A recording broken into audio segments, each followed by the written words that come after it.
দই কাতলা খেতে আমরা কম বেশি সবাই ভালোবাসি, আর সেটা যদি হয় অনুষ্ঠান বাড়ির মতো বা বিয়ে বাড়ির মতো, তাহলে তো আর কথাই হবে না। গরম গরম ভাতের সঙ্গে কিন্তু খেতে ভীষণ ভালো লাগবে। বন্ধুরা, এই রান্নাটা করেছিলাম, আমাদের বাড়ির সবাই কিন্তু খুব পছন্দ করে খেয়েছিল।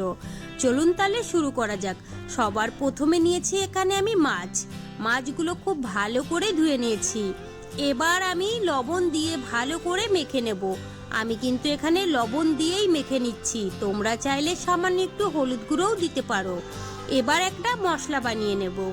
তার জন্য মিক্সারে একটা বাটি নিয়েছি, বাটিতে নিয়ে নেব আমি পেঁয়াজ। বড় সাইজের পেঁয়াজ নিয়েছি, একটা বেটে নিলাম। আবারও কিন্তু মিক্সারের বাটিটা আমি নিয়ে নিয়েছি। দিয়ে দেব কাঁচা লঙ্কা, ঘরে রেখেছিলাম, লঙ্কাগুলো কিন্তু পেকে গেছে। দিয়ে দেব 4টে রসুন, আর দিয়েছি সামান্য একটু আদা।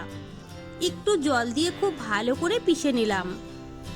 গ্যাসে একটা কড়াই বসিয়ে দিয়েছি, দিয়ে দিয়েছি আমি সাদা তেল।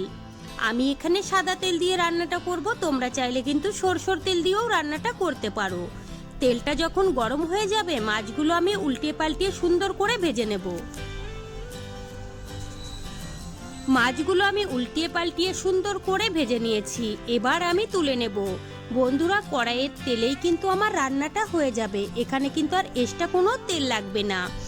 ওই তেলের মধ্যেই দিয়ে দেব গোটা জিরে, 2টো শুকনো লঙ্কা, আর দিয়েছি কিছুটা শুকনো গরম মশলা।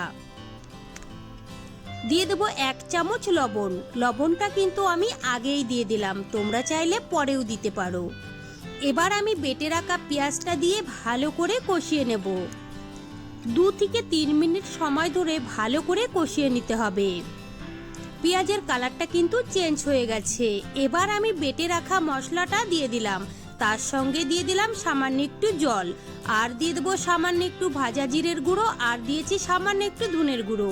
এখানে কিন্তু আর এক্সট্রা কোনো মশলা যাবে না। খুব ভালো করে মশলাটা আমি কষিয়ে নিয়েছি।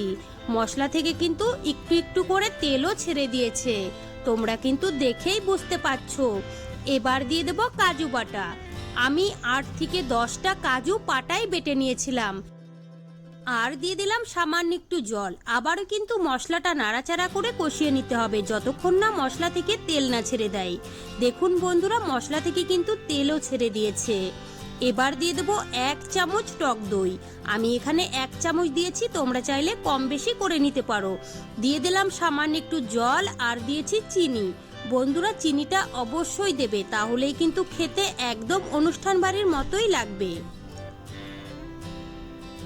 দই আর চিনিটা দিয়ে আবার কিন্তু নাড়াচাড়া করে 5 থেকে 7 মিনিটের জন্য আমি কম গ্যাসে ঢেকে রেখেছিলাম।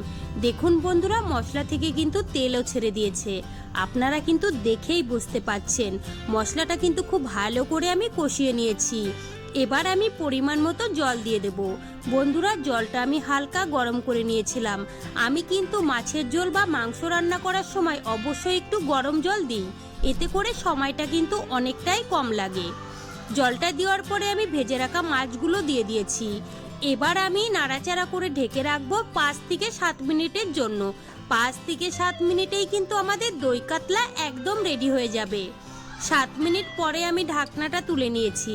দেখুন বন্ধুরা, দই কাতলাটা কিন্তু আমার একদম রেডি হয়ে গেছে, এর থেকে আর ঘন করা যাবে না। এবার আমি গ্যাস অফ করে নামিয়ে নেব।